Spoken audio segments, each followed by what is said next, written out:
18 juin 1815. La pluie tombe sans fin sur la plaine de Waterloo. Dans le silence du matin, un homme contemple l'horizon. Cet homme, c'est Napoléon Bonaparte, l'empereur des victoires, celui que l'Europe a craint et admiré. Devant lui, la boue, la brume et l'inévitable, la dernière bataille d'un empire. Les tambours résonnent dans la brume. Des milliers d'hommes attendent un ordre, trempés, gelés, mais fiers de servir l'aigle impérial.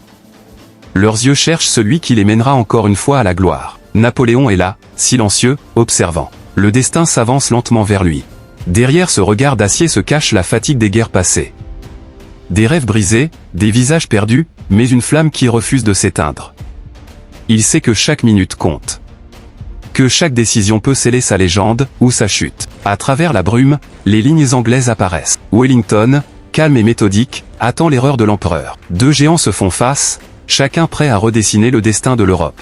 Sous la tente impériale, les cartes sont étalées, les visages tendus. Napoléon trace du doigt les mouvements à venir. Il croit encore au génie militaire qu'il a porté jusqu'au sommet. Mais le temps, la pluie et la chance ne sont plus ses alliés. Le tonnerre éclate. Les canons vomissent le feu et la fumée. Le ciel s'assombrit, la terre tremble. Waterloo devient un enfer de boue, de fer et de sang. La cavalerie française s'élance dans un élan glorieux. Sabre levé, cris de guerre déchirant la pluie. Ils chargent pour l'empereur, pour la France, pour l'honneur. Mais la boue trahit leurs pas, et le feu ennemi les fauche. Malgré la douleur, les soldats avancent encore. Un frère tombe, un autre le relève. Dans leurs yeux, une seule flamme, celle du devoir. À Waterloo, même la défaite se gagne avec courage. Les armes s'enraient, les chevaux glissent, les cris se mêlent à la tempête. La nature elle-même semble vouloir effacer cette bataille de la mémoire du monde. Napoléon regarde le ciel, même lui pleure. Sur une colline, Wellington observe avec sang-froid. Il attend, calcule, comprend. Il sait que chaque minute d'hésitation rapproche Napoléon de sa perte. Et l'empereur le sait aussi. La fumée recouvre tout. Impossible de distinguer alliés et ennemis. Les sabres s'entrechoquent, les cris résonnent. Waterloo devient une tempête humaine, un ouragan de fer. Dans son regard, le doute s'installe. Les rapports arrivent, les pertes s'accumulent, la pluie persiste. Il serre les poings. Pour la première fois, l'empereur sent la victoire lui échapper. Au loin, un grondement. Ce ne sont pas les canons français, c'est Blücher, le Prussien. Ses troupes arrivent, fraîches et nombreuses. Le sort en est jeté, Napoléon est pris entre deux feux. Les rangs français se brisent. Des cris, des ordres, des hommes qui fuient, d'autres qui tombent. Le rêve impérial s'effondre sous la pluie, dans la boue et le désespoir. Napoléon monte à cheval une dernière fois. Il lève son épée, crie, en avant.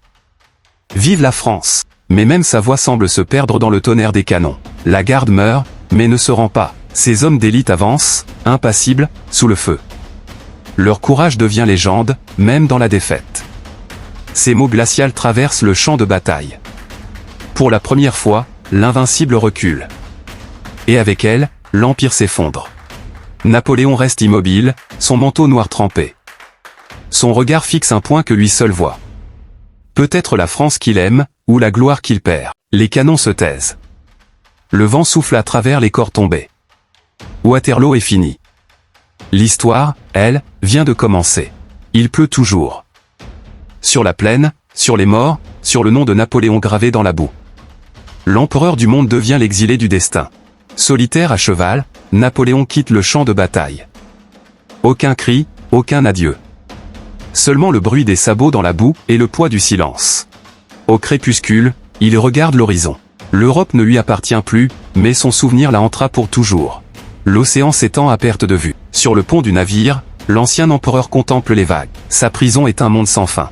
Les hommes tombent, les empires meurent, mais les légendes survivent. Napoléon n'est plus, mais son nom, lui, brûle encore à travers les siècles. Waterloo n'était pas la fin, mais le début d'une légende éternelle. Abonne-toi pour revivre l'histoire comme jamais auparavant.